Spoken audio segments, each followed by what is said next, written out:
Programa Diálogo com Edmo Bernardes. Apoio Valorap, Auditoria, Contabilidade, Consultoria Tributária e Financeira. Acirp, valorize o perto, valorize o próximo. Muscake, venha reconhecer Unidade Itatiaia. E Sicredi, gente que coopera, cresce. Olá, estamos iniciando mais um diálogo e recebendo hoje Felipe Dávila. Aliás, Felipe, muito obrigado por receber a gente. O Felipe, que é candidato a pré-candidato à presidência pelo Partido Novo, partido que a gente estava dizendo aí que teve e tem uma boa aceitação em Ribeirão Preto. Obrigado, viu, Felipe? Muito obrigado, Edmo Bernardes. Um grande prazer participar do seu programa. Bom, Felipe, eu vou continuar desse ponto, né? O Amoedo foi um cara muito bem aceito, um empresário, né, do setor, um empreendedor, um dos fundadores do partido, né? Uhum. E ele foi muito bem aceito na eleição passada e muita gente apostava que ele voltaria para essa eleição. E aí o partido apareceu com você. A primeira pergunta é óbvio, com o apoio dele, deve ser, eu imagino, e com força total. Olha, Edmo, é isso mesmo. O que aconteceu em 2018, né, foi uma grande curva de aprendizado do Partido Novo. Nós conseguimos eleger 8 deputados federais, mais de 50 mandatários no Brasil inteiro, um governador do estado, que é o governador Zema, em Minas Gerais, e na última eleição elegemos um prefeito importante em Joinville, a maior cidade do Rio Grande, de Santa Catarina. Então, assim, mostra como que o Partido Novo vem galgando cada vez mais importância nesse cenário. Nós tivemos, evidentemente, discussões internas no partido, e João Amoedo agora resolveu abrir mão da sua candidatura. E, evidentemente, o partido precisa de uma candidatura presidencial. E foi aí que meu nome apareceu, escolhido pelo Diretório Nacional, com apoio de mais de 34 diretórios. Enfim, mostra também que tem um partido que inova, no sentido que a fila anda. Ou seja, todos os outros lugares, geralmente, pega o PSDB, né, a vida inteira, assim, Geraldo Serra, ou aí o Aécio furou um pouquinho, mas ninguém não consegue renovar muito. Então, é muito importante um partido mostrar que tem capacidade de renovar suas lideranças políticas. E o Novo vai fazer bonito nessa eleição de 22. Bom, eu quero dizer que o Felipe, além de livros editados, ele é cientista político e fundador do Centro de Liderança Pública. Nesse aspecto, Felipe, o Novo vem com a mesma filosofia de 4 anos atrás, né? Que, por exemplo, não fazer coligação, entre outras coisas, sem fundo partidário. Mantém-se todas essas premissas para essa eleição? Olha, essa é uma boa pergunta. O partido está, no momento, decidindo a questão da coligação. Como caminham as conversas internas, parece que nós vamos ter, sim, coligação majoritária, evidentemente, em 2022. Quanto ao fundo partidário, ao fundo eleitoral, continua proibido, ou seja, o Novo não utiliza dinheiro público para se fazer campanha política. Mas as coligações estão sendo debatidas e o que me parece, a resolução do Diretório Nacional será no sentido de aprovar coligações em 2022. Até porque, dentro desse sistema político brasileiro, até que se mude algumas coisas, né? Mas dentro desse sistema atual, com 30 e tantos partidos, essa representatividade, fica muito difícil se governar no país sem você ter uma coligação partidária, correto? É verdade, concordo. O Brasil, o presidencialismo de coalizão força a existência de coligações para assegurar a governabilidade do país, então, e do Estado também, não só do país, do Estado ou da cidade. Então, o próprio Zema vem se engajando lá num esforço grande para conseguir a maioria na Assembleia Legislativa, o próprio prefeito Adriano Silva em Joinville também. Enfim, um pouco do realismo político acaba forçando o partido a rever determinadas decisões, justamente para permitir o seu crescimento e o aumento da sua relevância no cenário político. Em São Paulo, por exemplo, nós estamos aqui apostando na candidatura do deputado federal Vinícius Poit para o governo do estado, e evidentemente Poit terá de buscar outros partidos, outros apoios e, portanto, coligação para se tornar uma candidatura competitiva em São Paulo.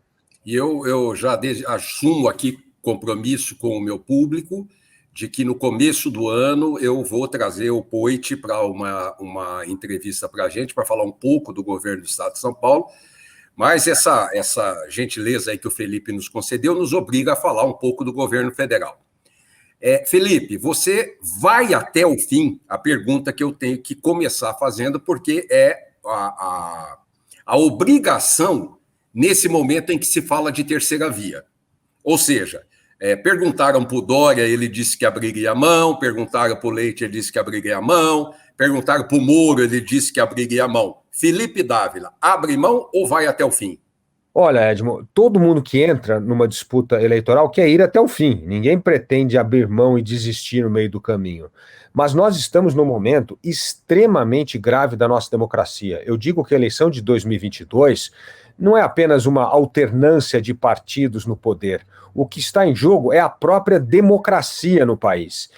Esses anos de populismo de esquerda e de direita vêm destruindo as instituições democráticas, vêm destruindo a economia do país. Nós estamos há 10 anos em recessão econômica, nós temos um recorde de desemprego, 15 milhões de desempregados na economia formal, e ainda tem mais uns 20, 25 milhões de pessoas que estão ou na informalidade ou não conseguem emprego integral. E ainda temos 20 milhões de brasileiros de volta à miséria. Ou seja, é uma situação muito grave, não é uma eleição qualquer. Então, todo mundo da terceira via que tem espírito público tem de pensar assim: se existir uma candidatura mais competitiva, baseada em propostas, isso é bom frisar, toda a união do centro tem que ser discutida em torno de propostas e não de nomes. Esquece nomes. Nós queremos saber quais são as propostas para fazer a economia voltar a crescer, atrair investimento privado, gerar renda e emprego para o brasileiro. Essa é a questão central da eleição. Então, nós não podemos nos basear em nomes, mas em propostas. Portanto, se chegar à reta final, houver um nome que se desponta dos demais por causa de discussão de boas propostas para salvar a democracia da crise, fazer a economia voltar a crescer, aumentar investimento e renda e emprego no Brasil, nós também vamos apoiar esse nome. Mas hoje, todo mundo que está na disputa quer ser esse nome da União do Centro. Me desculpa, entre nomes e propostas estão as pesquisas. E são elas que devem dirigir isso, né?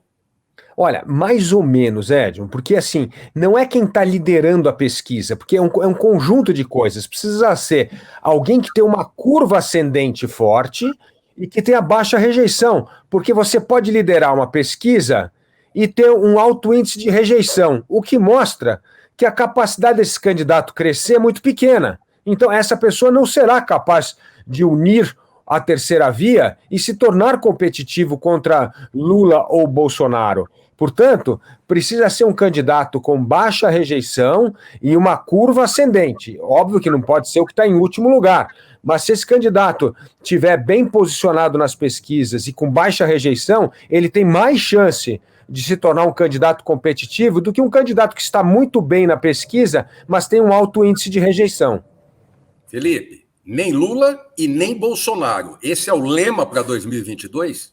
Com certeza, nem Lula nem Bolsonaro. Nós não podemos aceitar a perpetuação do populismo de direita e de esquerda. Edmo, nós sabemos que desastre que é isso para o Brasil. É isso que eu acabei de falar. A democracia em risco, o maior escândalo de corrupção da história do Brasil, economia parada, inflação alta, desemprego alto e aumento da miséria. Como é que nós podemos votar ou pensar em votar em dois candidatos que representam esse verdadeiro terror na nossa história política, econômica e social? Não podemos mais, e não tem o benefício da dúvida, porque em 2018, em 2017, ainda tinha o benefício da dúvida. Pode ser que o Bolsonaro dê certo, está aí cercado do Paulo Guedes, do Moro. Agora não, são 4 anos de um governo incompetente e desastroso para o país. Então, assim, não podemos errar. É preciso ter engajamento cívico, não ter omissão do cidadão. O cidadão precisa participar desse processo eleitoral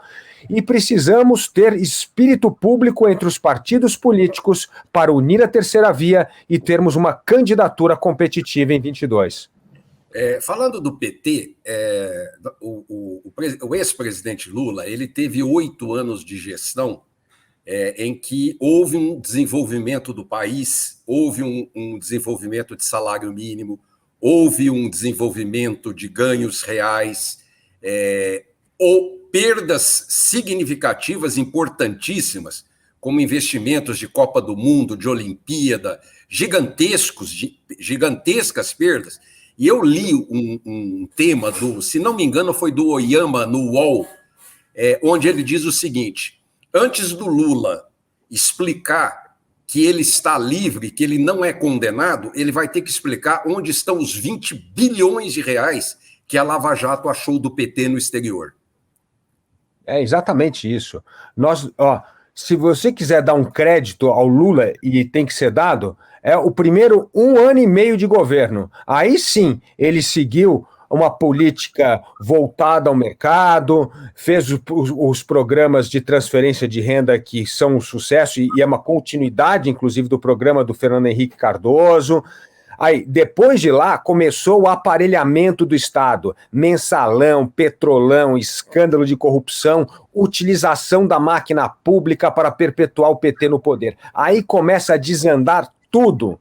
E mais, o pior legado que ele deixa é apostar na eleição de Dilma Rousseff, que foi um desastre, uma das piores presidentes que o Brasil já teve na sua história. E seguiu com o segundo pior presidente na história, que é o Bolsonaro. Ou seja, é uma sequência desastrosa de mau governos, de corrupção, como você bem colocou, e o Brasil não pode ter pessoas hoje, para tirar o Brasil dessa situação, dessa crise econômica, gerar renda e emprego, alguém que está atrelado à corrupção, à eleição de um presidente que deixou para nós essa recessão gigantesca e o desemprego, que foi Dilma, e um outro presidente da República do outro lado que aumentou esse buraco, agravando a crise econômica, política e social no país. Portanto, não tem desculpa, não tem como votar em Lula e Bolsonaro sabendo desse histórico, desse track record desastroso desses dois governantes. Bom, eu vou chamar um intervalo rapidinho, daqui a pouquinho a gente está de volta. Até já!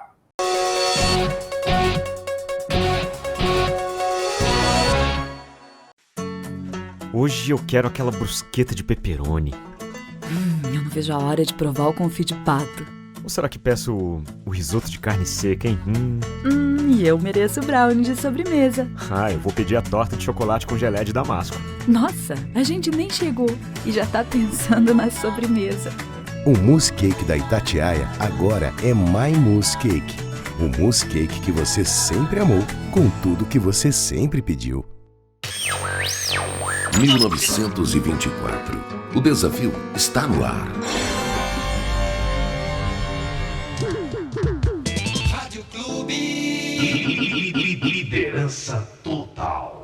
Lembra daquela festa onde você foi, que tinha um monte de gente e de você chamando mais amigos? Afinal, sempre cabe mais um, não é? Você também se lembra que, depois da festa, teve beijos nos pais, nos avós e abraços nos amigos? Pois é, um deles está agora na fila do hospital esperando uma vaga. Falta de ar. Valeu a pena?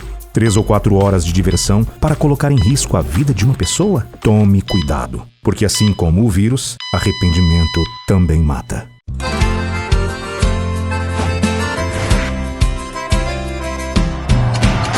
Eu vou poupar de montão e juntar o maior dinheirão. Promoção Poupança Premiada Sicredi.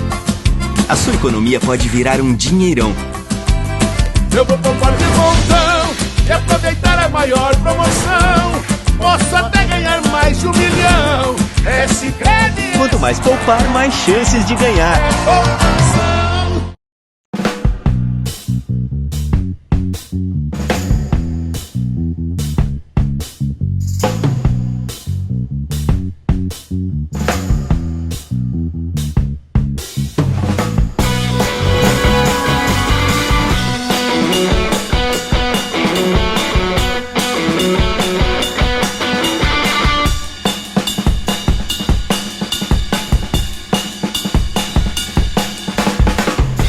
Diálogo, apoio, Valorap, Acirp, Musicake e Sicredi. Estamos de volta com o segundo bloco de programa, recebendo o cientista político Luiz Felipe Dávila, que é pré-candidato do Partido Novo à presidência da República. E desde já eu também queria deixar um abraço para o João Amoedo, a quem sempre nos atendeu com muita gentileza, e uma figura muito querida dentro do partido e dentro do idealismo político e empresarial brasileiro. Felipe, eu entrevistei o Ciro Gomes há questão de 60 dias, e o Ciro disse o seguinte para mim: o Bolsonaro é ladrão. Essas letras que eu falei, com todas as letras, está gravado, eu tenho isso, está no meu YouTube. Ele roubava verba de gabinete. O meu gabinete, quando eu fui deputado federal, era perto do dele. Ele roubava verba de gasolina, verba de não sei o quê, dentro do gabinete. Palavras do Ciro Gomes. Dito isso, eu deixo uma pergunta. Por que o Bolsonaro e os filhos não vêm a público dizer, olha, o meu patrimônio é esse, foi adquirido dessa maneira, está aqui o comprovante disso ou daquilo? Olha, eu não sei desse histórico do Bolsonaro, mas eu sei de uma coisa: qualquer pessoa que se enriquece na política é realmente uma pessoa que precisamos suspeitar da sua ética e da sua lisura. Porque a política não é um lugar para enriquecer, a política é um lugar para servir o país. Portanto, todo mundo que teve aumento de patrimônio ao exercer o cargo público precisa, sim, explicar muito bem para o cidadão brasileiro como é que essa mágica aconteceu. Porque não é para acontecer, tá certo? Ao contrário, o seu patrimônio deve ficar pelo menos estável ou decair, porque você está ganhando muito menos do que ganharia no setor privado. Quem quiser ficar rico tem que ficar na economia privada, nos negócios. Não existe ficar rico na política, só malandro ficar rico na política. Agora, o que é a marca principal do governo Bolsonaro é a incompetência na gestão pública, a incompetência na articulação política para avançar com as reformas que o Brasil precisa. Nós não avançamos com a privatização, com a abertura da economia, com as reformas fundamentais como a administrativa e tributária. Isso tudo demonstra absoluta incompetência de gestão e de articulação política. É por isso que o Brasil está numa situação tão lamentável e tão deplorável. E ainda usou a política de uma maneira errada para criar divisão, um fosso entre o Brasil e o mundo em áreas que não precisava. Por exemplo, a questão do meio ambiente. Hoje, Edmo, você sabe muito bem que 50 trilhões de dólares do mundo tem um carimbo com 3 letrinhas que é ESG. É a sustentabilidade, é a governabilidade e é o respeito ao meio ambiente. Se não tiver esse carimbo, não vão comprar produtos brasileiros, a gente não consegue exportar nossa soja, nossa carne. Então é muito importante nós termos uma política ambiental de acordo com as regras de governança do ESG para podermos atrair investimento, inclusive em áreas que nós precisamos urgentemente, por exemplo, como saneamento básico. Aprovamos o marco do saneamento básico, só que o governo não tem dinheiro. De onde é que tem que vir esse dinheiro? Da iniciativa privada. E esse dinheiro não virá se não tiver regras claras. E aí, Edmo, até para dar um exemplo do CLP, o Centro de Liderança Pública, nós acabamos de lançar um ranking ESG de estados e municípios para ajudar os bons prefeitos, os bons governadores a balizar suas políticas públicas já baseada nesses critérios para que essas cidades e esses estados possam atrair investimentos privados para as suas grandes obras de infraestrutura. Nós estamos num momento crítico no Brasil. Eu estava conversando com uma amiga ontem num evento que a gente teve aqui em Ribeirão Preto, e a gente está falando, olha, essa moçada, essa meninada não sabe o que é inflação. Tem muita gente que não sabe o que é inflação, né? O que por exemplo, você dizer para uma pessoa que, em média, pelo IPCA, ela perdeu de 1 de janeiro até agora 10% do poder de compra dela, e eu falei para o Alexandre Schwartzman, que é meu entrevistado essa semana, eu falei, Alex, não tem jeito de se fazer uma cesta básica diferente do rico e para o pobre, porque 10% é uma média, com certeza para o pobre é 20%, 30%, 40%, porque ele só depende de comida, de aluguel e de condução. E nesses 3 itens, ele só não está tendo aviltamento no aluguel, porque é reajustado por índices. Agora, a alimentação, você tem 50%, 40%, 70% de aumento esse ano, e está deixando o pobre cada vez mais pobre. Isso é uma marca que o governo deixou de incompetência? Certamente, esse é o resultado da incompetência, porque não é só a questão. Inflação hoje, nós vimos que tem um pouco de inflação voltando no mundo inteiro por causa, vamos dizer assim, do rearranjo das cadeias globais de valor que foram rompidas durante a pandemia. Mas o fato é que grande parte da inflação brasileira é insegurança em relação à economia e à política. A gente sabe que esse nosso câmbio poderia cair bastante se tivesse um clima de confiança no país. Né? Então, o que acontece? As pessoas, mesmo aquelas que não viveram a nossa inflação alta como nós vivemos, mas começaram a descobrir a inflação agora, ao ir ao supermercado, ao comprar a carne, ver o que está acontecendo com o preço da carne, ao comprar o botijão de gás, ao encher o tanque do carro e ver como é que está o preço do combustível. Então, as pessoas hoje estão vendo qual é o efeito nefasto da inflação. E o pior, né, de uma inflação subindo no momento em que a renda da familiar caiu, porque se antigamente 2 ou 3 da casa trabalhavam, hoje só um trabalha, e o outro ainda tem um meio bico aí, de meio período. Então, assim, caiu a renda e aumentou o preço, o que mostra essa total incompetência. Isso é questão de furar teto de gasto. Olha só essa história de furar o teto do gasto já aumentou o custo da dívida pública em 360 bilhões de reais, 6 vezes o valor do Bolsa Família. Isso é incompetência na gestão pública. Portanto, temos sim de combater a inflação. E para combater a inflação, precisa de previsibilidade, acreditar nas regras, acreditar que esse governo é confiável. E esse governo só desperta a desconfiança. Portanto, temos sim de atacar a questão da inflação. Temos sim de retomar a questão da confiança no país e a previsibilidade das regras para poder gerar renda, emprego e investimento no país. Felipe, como lidar com o Centrão? Olha, essa é uma ótima pergunta. E eu digo o seguinte: quando um governo tem direção, clareza das suas prioridades, quando o governo é capaz de mobilizar a sociedade civil, essa dobradinha de governo com sociedade civil fura o bloqueio do Centrão e aprova as reformas importantes. Eu vou dar aqui alguns exemplos esse ano. Nós aprovamos, o ano passado, a reforma da Previdência. Por quê? Porque nós conseguimos mobilizar a sociedade e o governo já havia avançado muito na questão da reforma previdenciária, graças ao trabalho feito já pelo governo Temer. Nós aprovamos a reforma previdenciária. Nós aprovamos o marco do saneamento básico. As pessoas sabem que vivem nas cidades o que é não ter água encanada, não ter esgoto tratado, como isso afeta a vida das pessoas, a saúde, principalmente das crianças. Então, as pessoas entendendo essa importância, pressionaram o Congresso e o Congresso aprovou.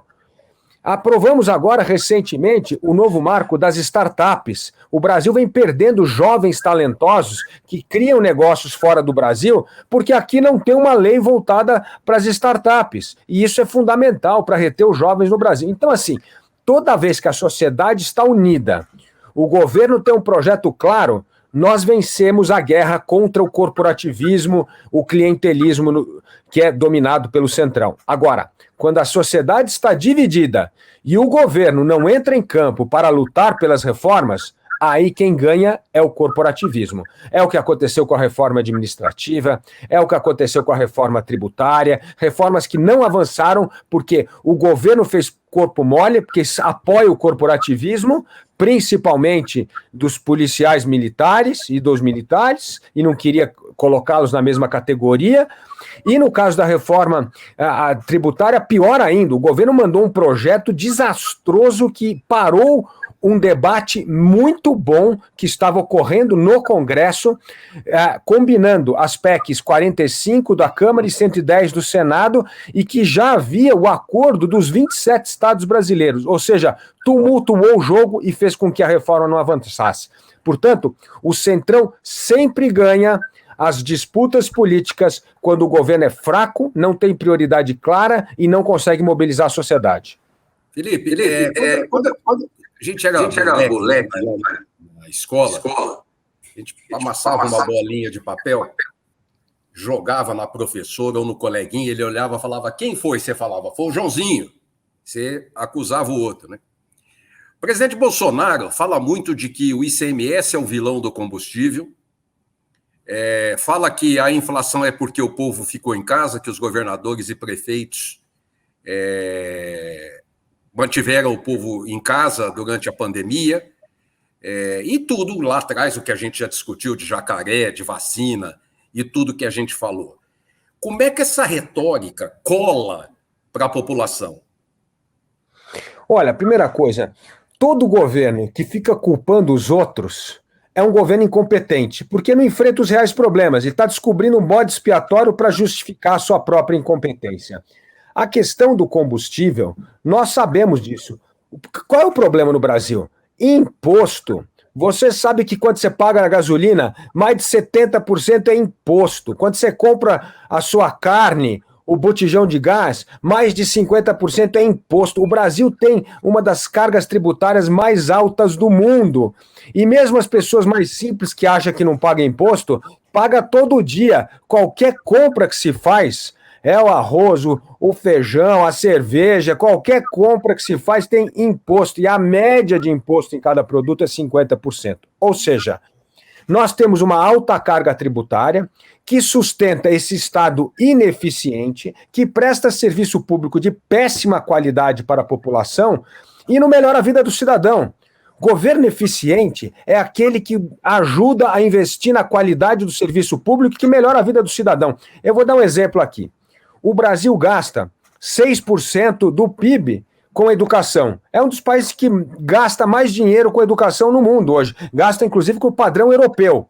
Agora, veja, Edmundo, quanto chega no aluno? Muito pouco. Então nós gastamos uma fortuna e chega pouco no aluno. Olha, se nós gastamos muito com educação, não deveria chegar no aluno? Não deveria ser a maior parte desse dinheiro gasto com o aluno, com a melhoria do ensino, criar um ensino profissionalizante para ensinar uma profissão para esse jovem? Deveria ser esse o critério, mas não é. Como é que é assim? Nós gastamos dinheiro para sustentar uma máquina de parasita que não serve ao povo brasileiro, que não presta serviço de qualidade ao povo brasileiro. Esse é o problema. Então nós temos gasolina cara, gás de cozinha caro, porque o governo continua usando essas coisas para arrecadar mais dinheiro, para pagar privilégios do setor público. Um último exemplo aqui. Nós gastamos 13% do PIB com folha de pagamento e benefícios no governo federal. E sabe quanto é que nós gastamos com saúde e educação somados? 10%. Veja só, nós gastamos com 13 milhões de funcionários públicos, mais do que nós gastamos com todos os brasileiros em saúde e educação. Isso está errado. Precisamos reverter essa falácia. O Estado precisa servir o cidadão e não se servir do cidadão para pagar os benefícios e privilégios do Estado. Felipe, muito obrigado pela sua gentileza. Eu gostaria de deixar já combinado para lá para abril, por aí a gente voltar a bater um papo quando a gente tiver um quadro mais desenhado, mas eu agradeço a gentileza de falar com a gente, tá? Muito obrigado, Edmo. É um grande prazer falar com você, com seus ouvintes, porque é um grande prazer. É um momento em que o eleitor precisa entender melhor as propostas dos candidatos para poder votar com mais consciência. O voto consciente é fundamental.